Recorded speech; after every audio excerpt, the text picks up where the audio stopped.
People are amazed. Everyone that sees a deck is just like, oh my God, architectural digest type of thing, and friends are impressed.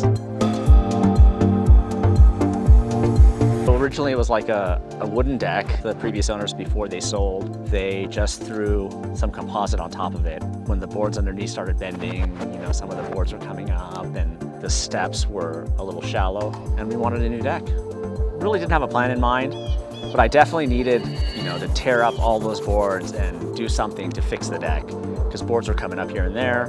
Or if we were gonna sell, we would have had to give up a concession because the deck was terrible. And that would have been probably like 150 grand or 200 grand. And so it was like, okay, well then adding 150,000 didn't seem too crazy. The project manager kept me abreast of everything that was happening every week. Progress was going pretty well.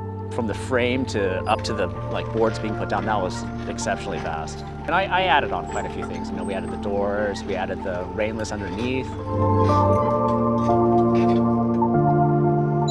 We spend a lot of time where it's enclosed, obviously. But yeah, we spend a lot of time in front of the TV. It's kind of nice. It's, covered 3 sides. So, we're out there in the winter.